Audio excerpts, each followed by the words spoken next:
Dodok tidem prabawaning ratri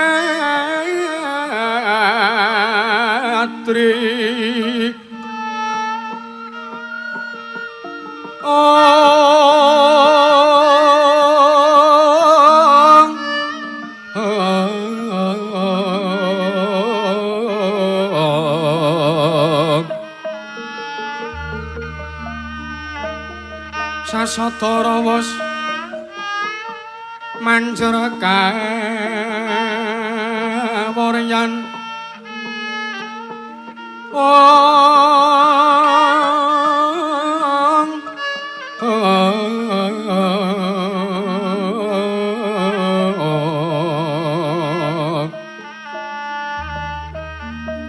tanku jiwa memanise manggap srinarteng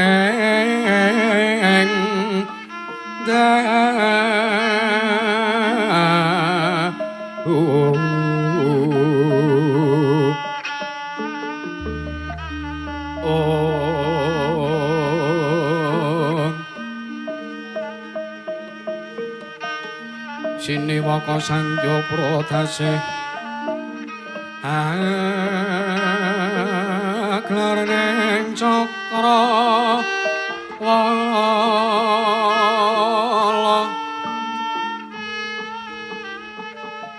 winu latga langut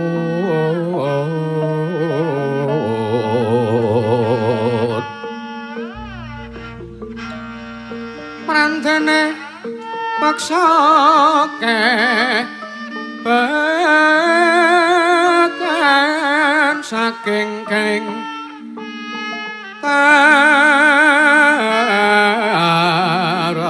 anggono kang sumiwi warata tanpa selo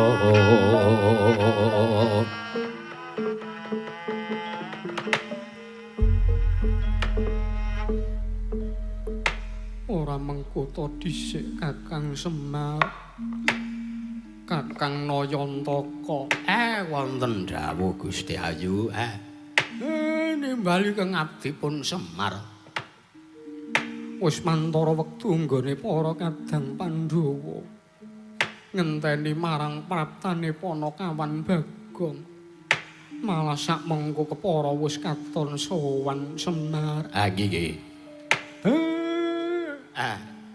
bleh apa war lho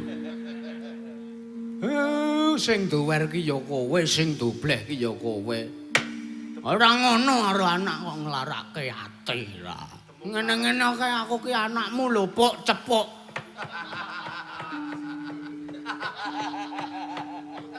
kurang ajar ra tak omong kene-kene wis ben gagas aku ditimbali Ndara Kunthi wonten mangandika dawuh Ndara bekti kula konjo iya Bagong tak tampa pangestuku tampan ana nggih sampun sanget anggen kula pundi kepareng ingkang abdipun Bagong Cepuk Atmaja sowan Gusti iya Bagong marata diagi aturna kepiye kabul kawusanane nggonmu mboyong nglamar kelawan Bratajaya ingkang sakmengko bakal kadhawuhake dening Permadi Atmajaku Bagong iki ngaten matur sing tenanan iya ya Puk kowe iki menenga aku tak matur aja ganggu selak ilang catetan kula Bloko suta mawon kula matur. Wau kula pun nglamar inggih punika pun Ndara Bratajaya ing Ndarawati piyambakipun paring mangsulan ngeten iki. Piye Bagong? Paring mangsulan ngeten iki. Aku gelem dirabi sapa wae waton sing tak rabi kuwi isa minangkani apa sing dadi kekudanganku. Mangkono Bagong. Nggih. Banjur apa ingkang dadi kekudanganing Wara Sembadra? Matura. Iya Panakaman Bagong. Mara matur apa kang dadi kekudanganing Wara Sembadra? Yo. Dubleh. Apa Bima? Wah, matura. Ora matur sing tenanan. Pecah sirahmu. Ming matur toh tuan nyawa. Mboten apa-apa nek ajeng mang pecah, isine ming kricik duwite. Oh alah, Ndendara kok kejem. Matura Bagong. Nggih, kepareng matur ku tinggal dados kudanganipun Ndara Bratajaya menika sepisan ingkang menika apa ya waduh. Pangiringe temanten menika kedah nitih kereta kencana mangka Tirta apa kereta kencana menika tinarik kuda cacahipun 8. Sepisan kuwi nggih ping pindhone pangiring ratu 1000 negara pun kusiri dening dewa menika ugi kedah pun cawisaken. Lajeng panyongsong kereta inggih punika Rewanda Seta ingkang bangkit tata jalma. Tak kira Pandhawa ora bakal kabutan ngupadi sarana iku Bagong. Nggih kula percaya. Terus pamaes manten kedah inggih punika Dewa Bagus kaliyan Dewi Sulistyawarni. Kula dhewe ora pati tanggap apa sing dimaksud lan napa tegese tembung niku kula pasrahke bongkokan ngersanipun para Pandhawa. Ora apa-apa Bagone sira matur. Nggih. Terus serah-serahane pinanganten inggih punika kebon danu cacahe 140 ora entuk kurang ora entuk punjul. Mangka kebon danu menika kedah sungune bule tegese pancal tratak. Pancal tratak kuwi apa? Pancal panggung. Tak kira uga ora bakal keweran Kupadi. Nggih. Terus kedah enten nuyon-nuyone. Menika Purbalaras ngagem gongsa batu anapa Lokananta menika kedah pun tabuhi uyon-uyon gendhinge Semar Mantu Sri Slamet Ganda Rukem Manyar Sewu Singa-singa kalih pamungkase gendheng niku gendheng Ladrang Wagyu. Ladrang Wahyu kok cangkeme dubleh sasar susur. Kowe engko mengkari nata yagane po. Ha iya. Arta apa Arta sing kanta kenyang ki wong pira sing ngesting kowe? Ora apa-apa. Wong tuwa lakok-lakoke setan tenanan ora. Terus mboten mung cukup niku. Kedah wonten kembang mayang awine suwarga kalian gedang mas pupus cindhe kayu klebu Dewandaru.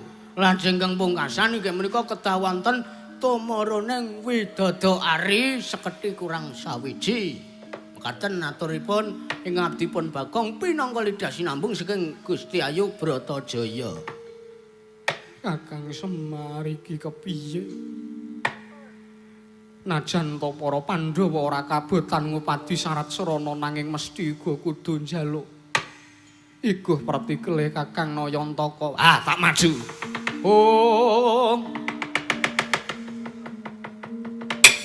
Mareka den prayitna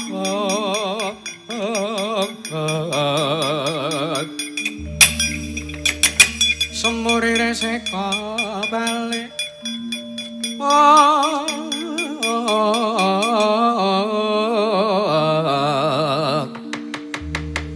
Titiyane Gandayani Trisunya Purnama Sesi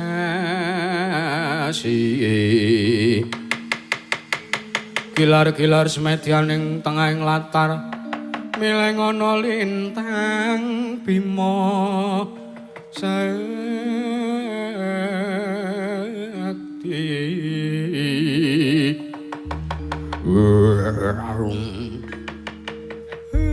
kepareng ingkang abdi pun cepuk badhe matur ngersanipun Ndara Kunthi.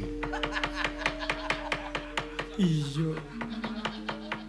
Kedhap kula tak njlentrehke.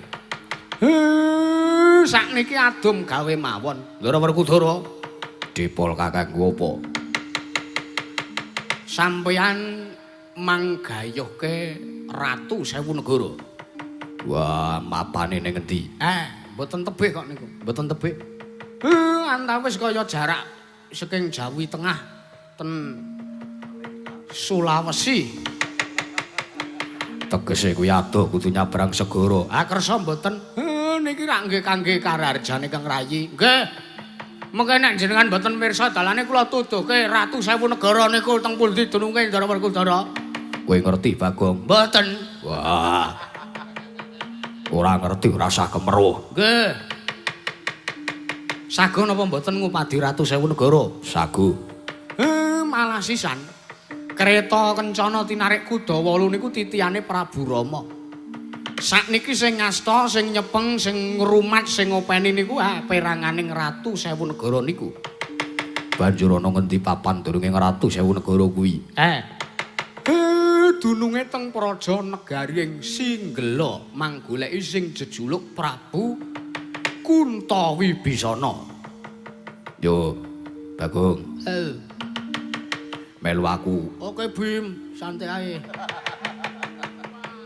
Wah, cah edian. Edan ora konangan. Bab perkawis.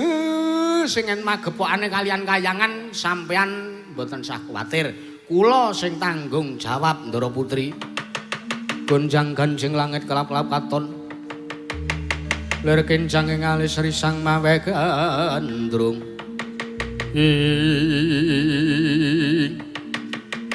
Yen mangkono malah kabeh mung tak pasrahke ngersane Kakang Nayantaka. Apa dene sira Atmajaku Werkudara? Yo. Kunthi buku aku ngestoke dawuhmu. Sing dereng dirembuk niki. Apa Kakang Semar? Wanara sing ulese putih sing iso tata jalma sing kon dadi pengiring kon joget teng ngarep kreta niku Anoman. Niku dadi tugase Kang Putra nggih Ndara Werkudara. Yo. Aku kok tak dawuh karo si Kocluk. Benyang kendali sada. Kula tak melu Ndara Antasena mawon. Ora sah kowe melu aku bae. Waduh. Jane piye to Bim?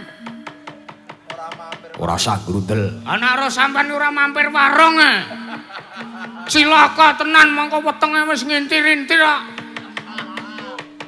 Wah, niate tirakat laku prihatin. Gelem ya mangkat ora gelem pecah dasmu. Nggih. Wah, jane. Gur perkara nyambut gawe lelungan plesir kok tombok nyawa ora. Nek pun sami satata kula sak rombongan tak nyuwun pamit Ndara Kunthi. Iya Nayantaka sing ati-ati Nayantaka.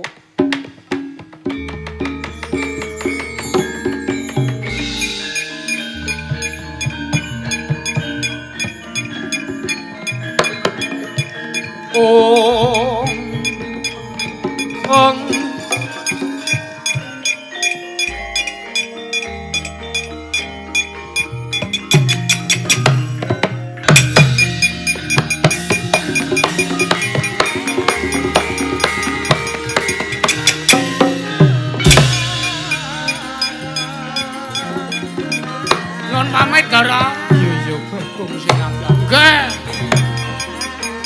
Ayo Bim.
kira nek kula kenyano niki. Nyonyi.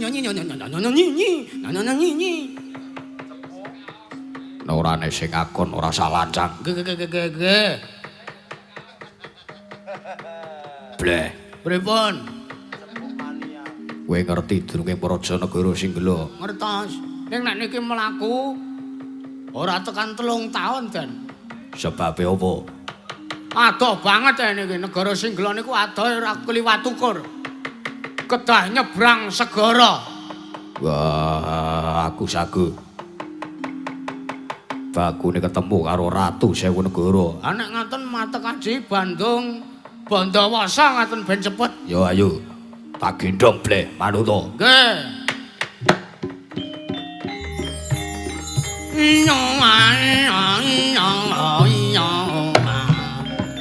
Saronanmu apik bleh. Nggih.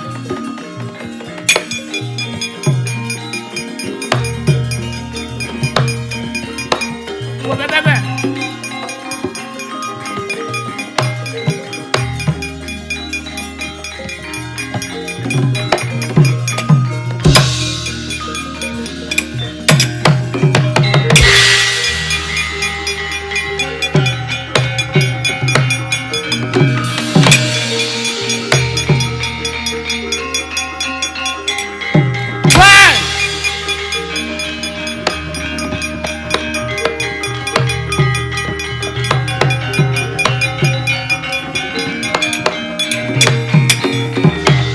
Mangkang ngrasa sumbar mawa lindhu bumi kuncing Kumaludha kuntur katok lumembak penyunira kumambang iki wis tekan apa urung? Empun ning tudinge ilang niki. Wajan setan ora dimbroke sakarepe dhewe ora. Anggih niki ndara niki pun teng tapel wates. Negara ing Singgela kek dileboni selak garing.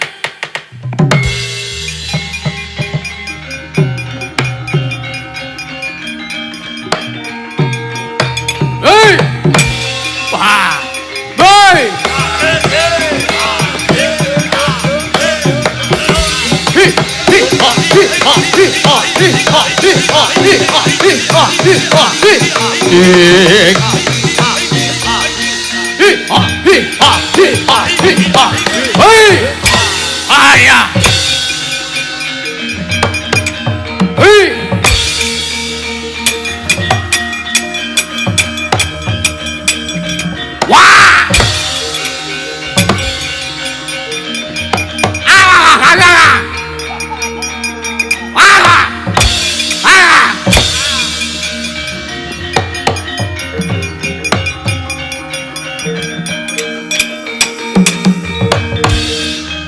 Iwang Candra wis gumlewang ing imbanging Cakrawala Mancia wis gagat enjing rame swaraning sato kekuluruk sesauran wetan sorate ngaruwana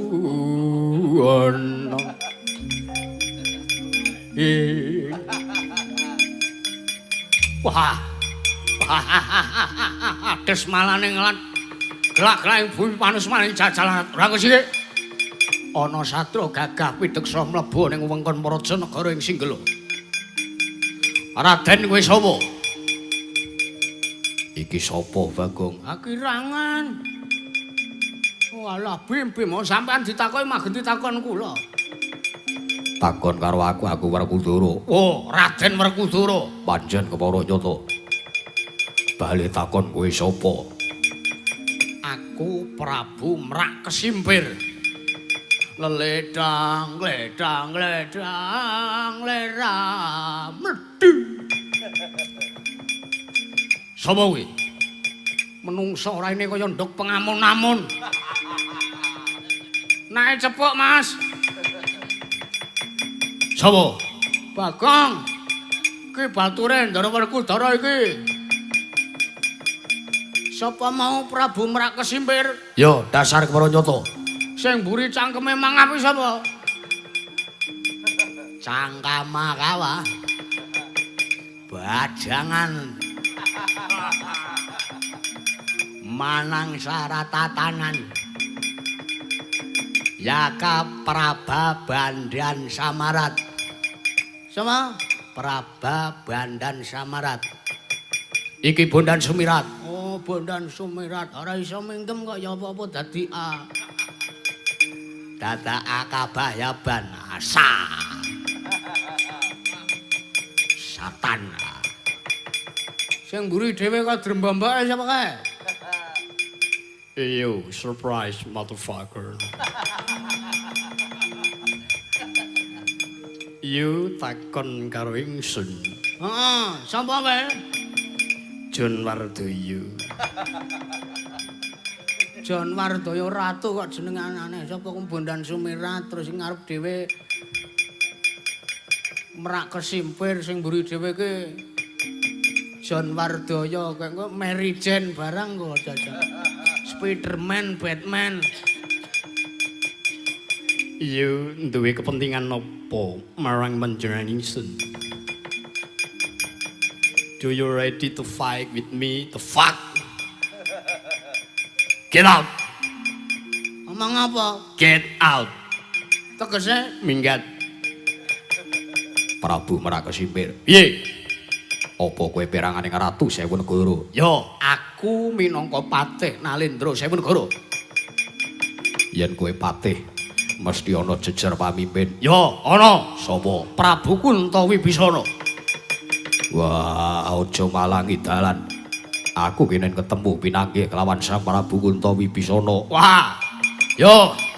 Tak paringi dalan liwat ning kudu glundhungke mestakane Prabu Merakesimpir. Lakon panjang kamu. Mati we.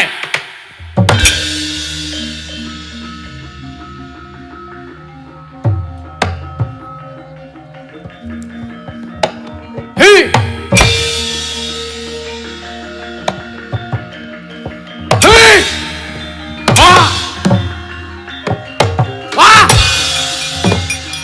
Aduh.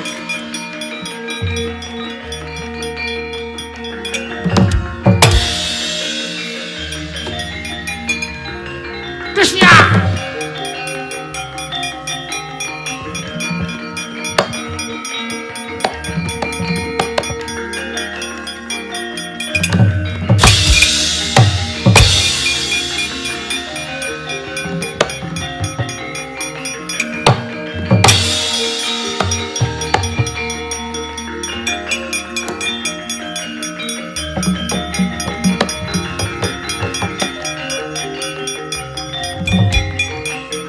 Mata kawa, mata tanangaka, bajangan, asa.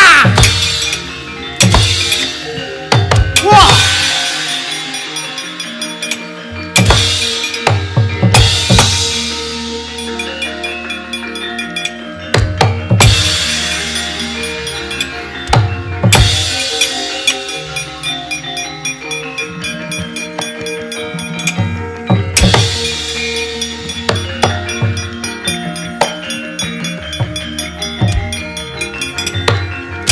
Dead you.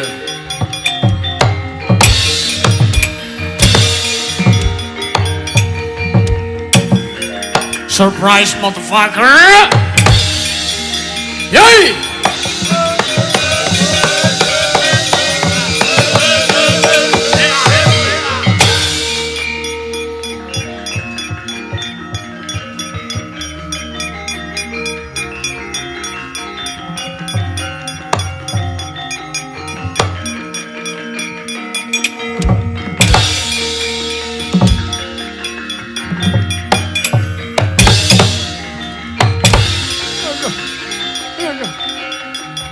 Oh shit! The fuck is that?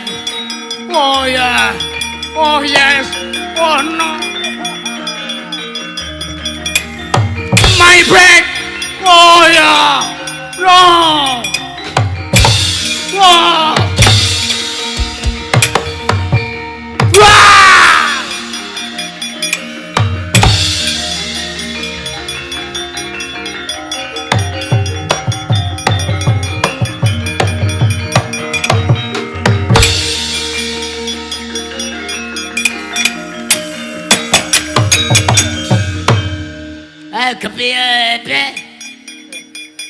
iki waisane jaraku kuwi lemah no iye. Menungsa rata-rata Jan Werdaya. Oh shit. No. Kalah aku. Wah, kalah kowe. Di ratu Gustimu Prabu Kuntawibisana. Iki anake Semar ora kelingan ora aku ye.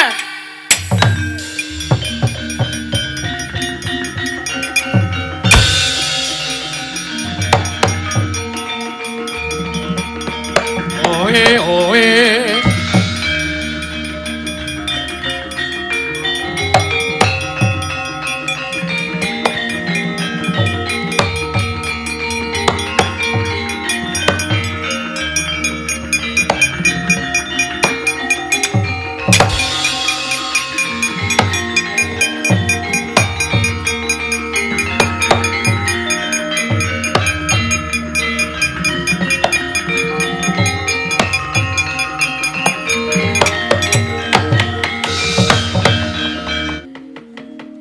Kok tak sawang katon ngedapi-dapi ana satriya lan pawongan ingkang ngobrak-abrik barisaning para nalindra sewu negara ora mengko sikik.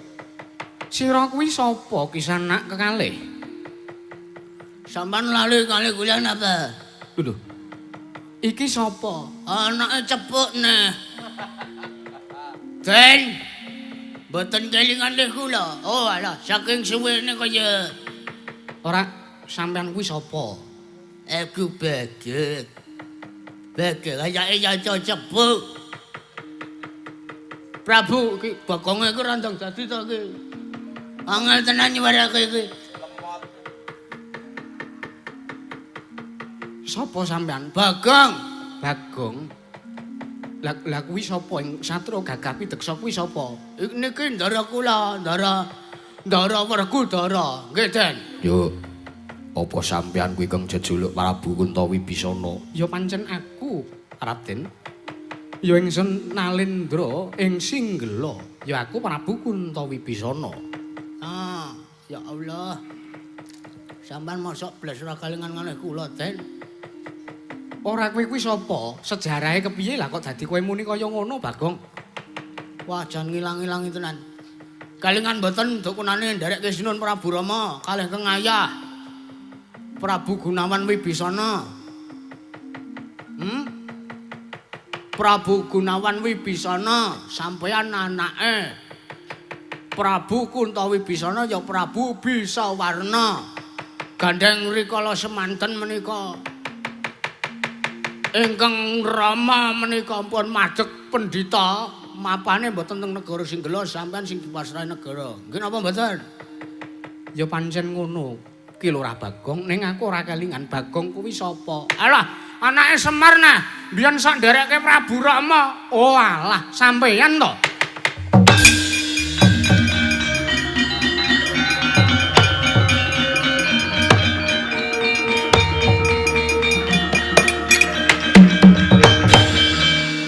Ora pati nduga mana la iki Ki Lurah Bagong Atmajane Ki Lurah Semar Badranaya mrepeki Kuntawibisana Atmaja. Nggih sinuwun.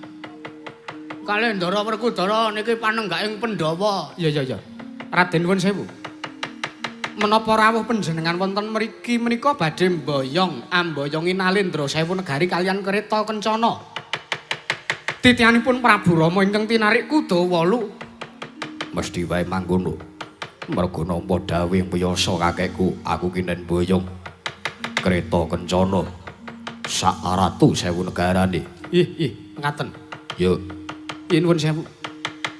Sekawit kula menika sampun nampi dawuh saking Kanjeng Rama Begawan Kuntawibisana menawi wonten satriya piranganing Pandhawa badhe amboyong Kreta Kencana titianipun Prabu Rama miwah mboyong Nalendra Sewu Negari kula kinen masrahaken.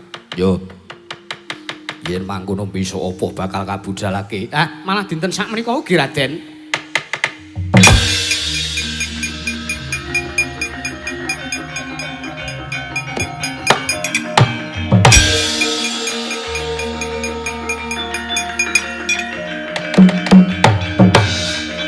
Pun lega niki syarate siji pun kasembadan.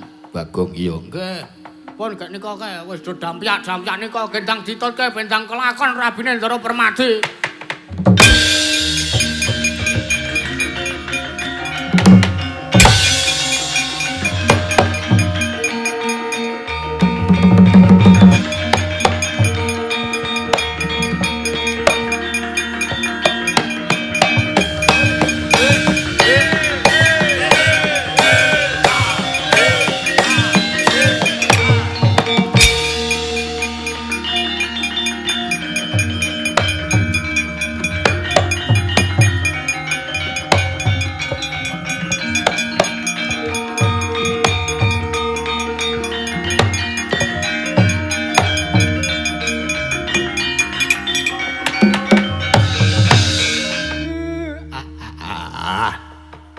Mblegegek ugek sadulita mel. Aku kuwi ndek kewajiban golek serah-serane kok angele rawuh umum. Rabi mengkari rabi kok dadak nganggo. Ning ya wis ora apa-apa mbok menawa pancen Sembadra kuwi sing dikarepke Gur Ndara Permadi dadi gawe syarat sing angel. Mergo ngerti Ndara Permadi kuwi ning ya mbok menawa. Nganti gembrobyos. Mau ana pengempul ngilingke wedang. Golek ketoke arep nyawang sing ning ngono kuwi. Golek rai. Aku arep munggah kayangan kok rasane kesuwen. Tak matek aji pamling wae. Dulur-dulur dewa karo anak-anakku ben tekan kene.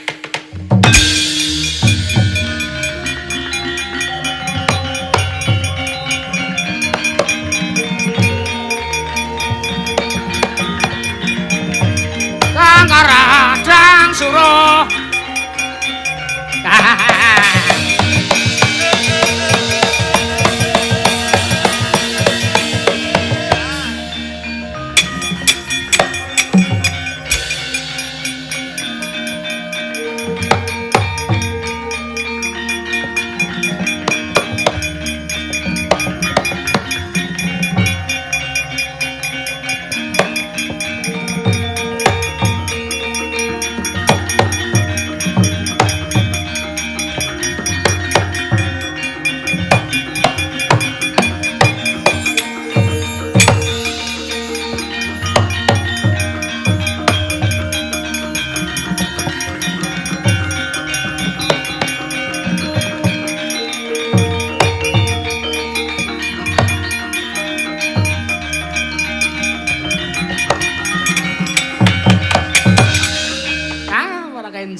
Doyong pak pong buk bolong kali code sapa sing gawe.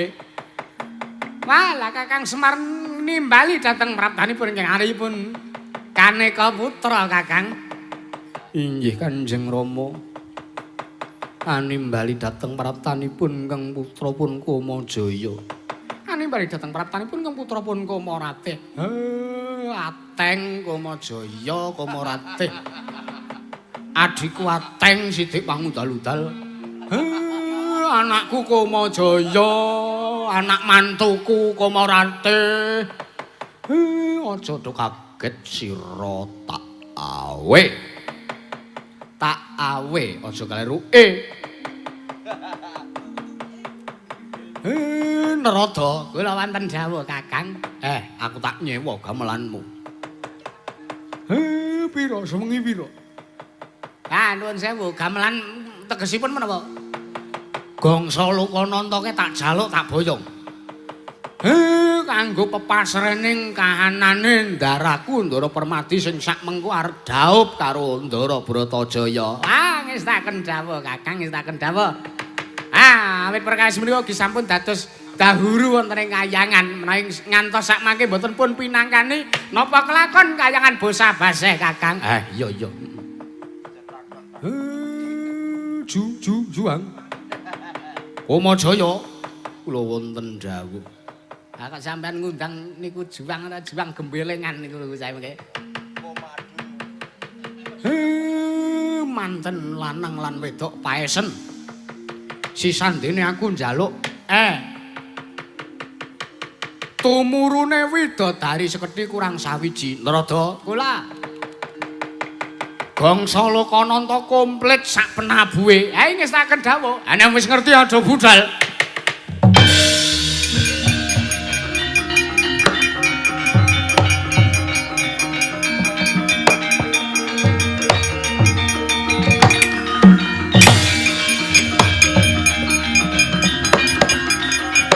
Budal.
Jigur sumur.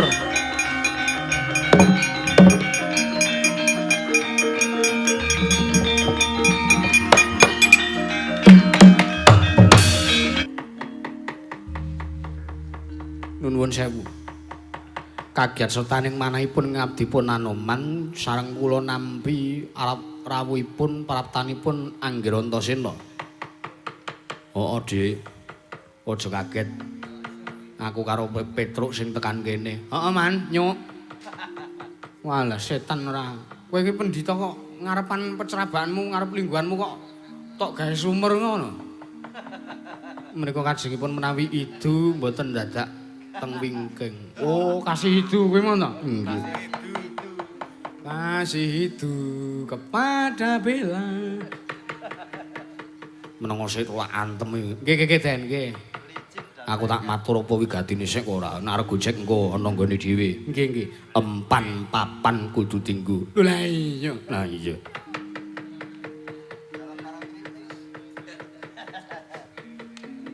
Iki kok paijo reneng nyandi. Mulih. Karo sapa? Mbuh karo ketoke karo sinden monggo mulih. Wah wis ora beres kuwi. Jok tangetan ngidul. Wonten menapa Raden Antasena?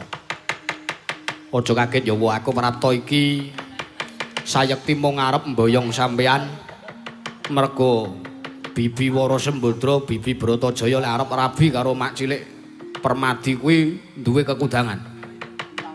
Jroning pahargyan temanten kakung lan putri iki kudu nitih kereta kencana terus kejaba saka kuwi sak ngareping kereta kencana iki kudu ana panyongsonge beksa. Monggo sing kudu nari kowe lho, Man. Gelem ora gelem kowe lho, Man. Piye, sago apa ora? Nek ora sago, wah lah dosa gedhe kowe. Mergo sing duwe gawe iki Sinuwun Ndrawati. Sinuwun Ndrawati iki sing to derekke. Mergo kuwi panjenengan Iwang Pikulun Bathara Wisnu. Lah Iwang Pikulun Bathara Wisnu kuwi tegese wis leanu. Ora ngaten to, Den. Mbuh. Tapuki sisan kowe ora celemongan ngono to, Truk. Nggih. Piye, Man? Sago apa ora, Man?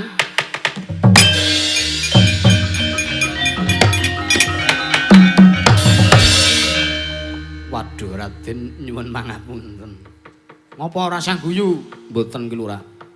Kula menika namung lingsem kemawon. Kula niki mung kethek wis tuwek. Lho, ha sing tuwek kuwi malah sing dikalapke gawene. Sing nom-nom ki mah mung gedhe suarane tok nek ora enek bayare ora teko. Betul ra? Mekaten. Heeh, wis ngono mangkan. Nanging kula isin ki Lurah. Ha isin kudungan kresek ben ora disampang wong. Ben ora weruh wong. Inggih nggih staken dawuh ning sak saged-saged lho nggih wis ora apa-apa.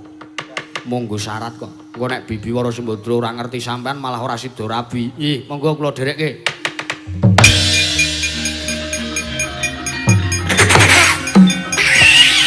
latihan sik. Napa? Latihan joget.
Lanti kok malah rombongane jare ngejak kok malah ora ketok ki nyang endi, dilih nyang endi kira-kira. Ki Lurah Petruk. Hei! Panjenengan enten pundi? Mah go minggat aku. Setan ora. Iki ngono nakal iki. Wedhus ki ora. Piye, Man? Kula kok isin banget lho. Wah, rasane kedak isisan kowe ora. Truk, Nun. Enek sing lali syaraté urung diaturke. Mergo iki ora enek sing kajibah ngupadi. Napa, Gus? Kebun danu cacahe 140 lho, Truk. Oh, lah, sik, Man. Pripun? Kowe ngerti ora? Menapa? Kebun danu sing cacahe 140 mongko bule. Sungune bule, pancal panggung. Dununge ning endi kowe ngerti ora? Lah mboten wau-wau, engko kula dherekke.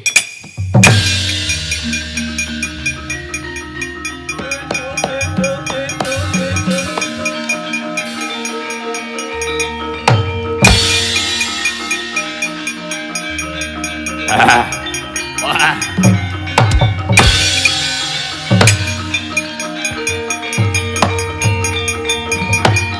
Mriki.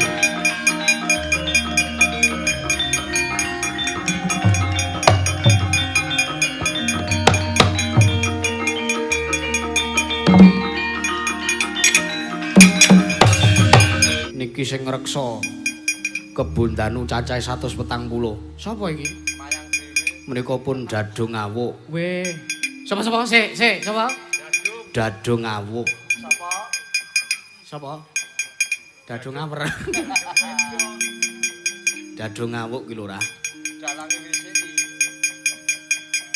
Aku dadung ngawuk ya bronjong. Wis pas. Wis pas. Iki Kyai Dadung ngawuk apa Kyai Mayanggara? Nampa kewajiban sarta jejiban. Sak mengko kebun danu ya kebo gaib cacahe 140 kinen binayong ning Prajanegara Ndrawati. Wah, bakal gunake sarana apa? Wis bakune tok boyong, manut kelawan pernataning senggana. Yo, nek ngono aku ngestoke dawuh Kyai Mayanggara. Hei. Oh.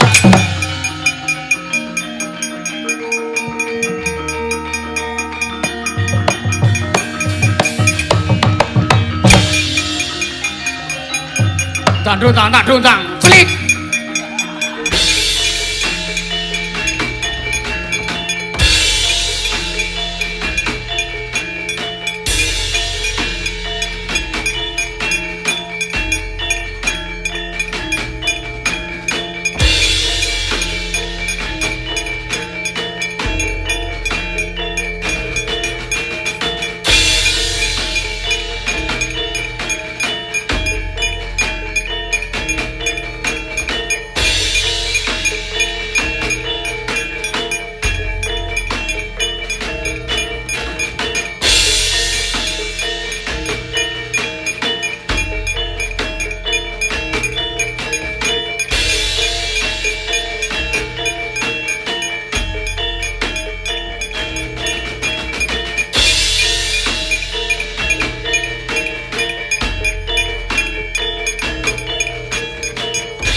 Piye anak Prabu? Wah, mboten nginten babar pisan. Lah kok teko dados regeng kawontenan wonten Praja Negari Ndarawati. Kepiye mungguh kekodanganing Bratajaya apa kira-kira wis jangkep anak Prabu? Sembadra. Apa Kakang? Coba talitinen. Kira-kira ingkang mbok jaluk wis gambuh sarta wis jangkep apa durung?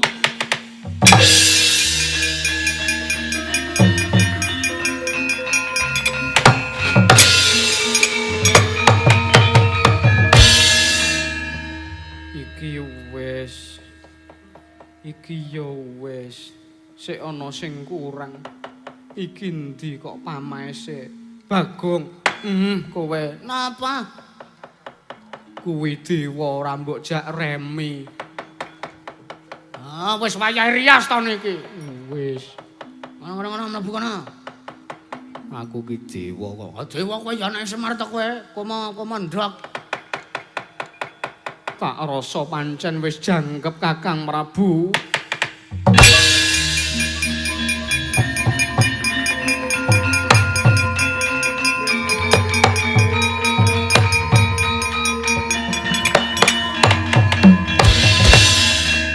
Yen pancen wis jangkep sarta wis mathuk apa kang dadi karepanmu ya ingkang binayong dening kadangmu ya calon garwamu Permadi. Ya tampanan katresnane Permadi kanthi ikhlas lair lan batin aja ana rasa ngrundel. Mengke riyen. Sampean cah loro mang salaman. Salaman Magelang. Ben kula sing nyeksekke para kawula. Nek Ndara Sembadra kalih Ndara Permadi pun kelakon daup.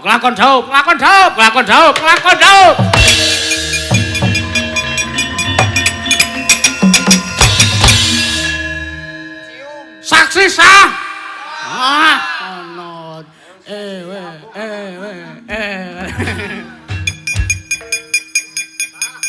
Yen pancen wis padha sarujuk lan bocah loro wis gambuh rasane ya wis tak sumanggake Permadi.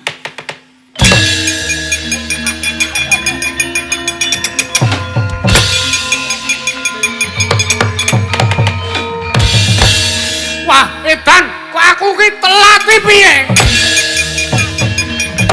Kresna, wah, nglinsati janji kowe parat. Menungsa ora tataran. Lah kok kowe nglangkahi marang apa dari kemarin nata makro Prabu Baladewa. Sare Sembadra rabi karo Bresama. Lah kok malah rabi karo Permadi? Karepmu piye? Sare Koko Prabu. Ora iso. Iki ngono mesti sing ngajari iki. Kula iki salah apa lho, Kula iki salah apa? Lah kok sampean muring-muring ora aku tak takon. Lah kok dadi Yayi Kresna iso nglencati sing dadi janjine? Kok iso nglencati sing dadi janjine? Mau jare Sembadra arep dirabek karo Bresama, mau jare arep dirabekke karo adiku Mandaraka. Lah kok saiki malah rabi karo Permadi? Karepe piye? Kowe mesti ngajari kowe. Tuwekane iki. Menungsa kaya cepuk. Salah kula napa? Ora iso. Koko Prabu. Piye? Sampun jam sekawan langkung panjenengan menika kersa mboten kersa, trimah mboten trimah kedah nampi kawontenan.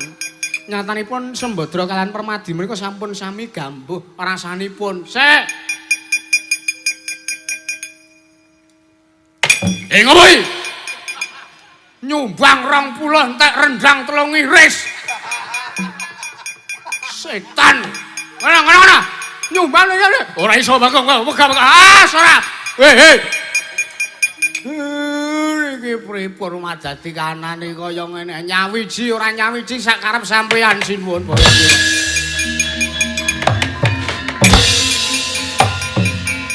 Mangga Bibi Kunti.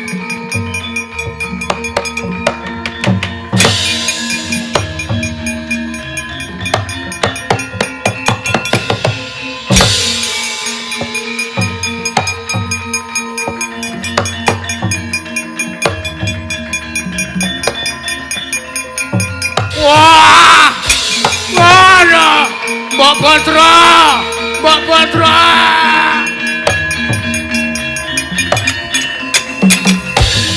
Wah, lah edan lho. Aduh, Mbok Putra urung kelakon rabi karo Burisrawa Mbok Putra. Wah, edan tenan iso mati nglalu ngombe rondap aku. Waduh. Urung kelakon. Wah! Iya.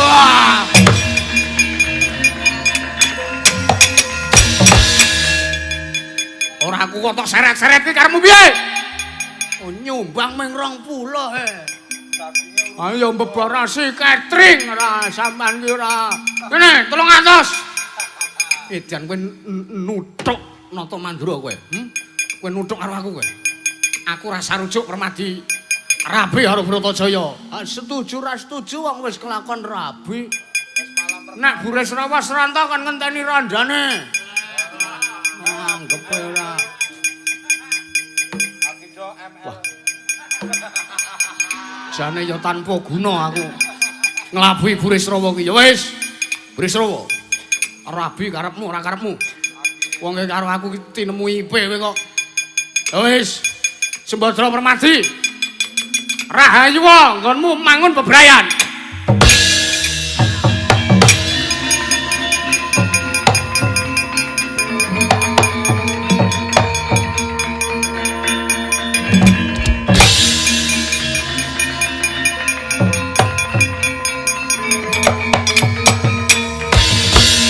Pitik walik jambu sega kelong mambu endong mangga sambi wangsul peteng kula sampun kotong.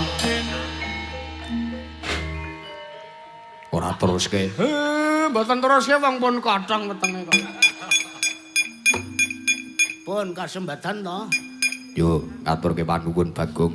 Mboten kula. Niki cepuk niki sing bantu. Ayo, Bu. Cepuk ndiasmu. Ngaturaken panuwun Ndara pun saguh nyekseni ingkang rayi dhaup palakrama. Kula mung saged ndongake mugi-mugi mbeta sawab sing sae tumrap kulawarga ing Pandhawa kaliyan kulawarga ing Ndarawati gedhene dhateng kawula sak praja negara Ngamarta sak pengkeripun menika sak terusipun boten manggalangan setunggal punapa. Yo Semar.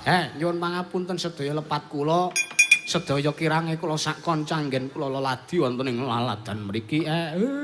Sedaya memala saged sir nontek ketamplek cemplung kedung kendang kentering kali bengawan keseser weram bersilang musna kecocok enggak kayu dana laya tulak sawan bali yo nyang dalan. Cekap semanten atur kula slameta sing nanggap, slameta sing ditanggap, slameta sing nonton tanggapan, slameta sak kabeh-kabehane paribasan wong lara niku ditapeli njet mampet dibrudul ngopet ningsep sawur sarem lentun cepi lomba abang ilang demit ora ndulit setan ora doyan. Cekap semanten atur kula, kula tutup korining Gucaka Ndara.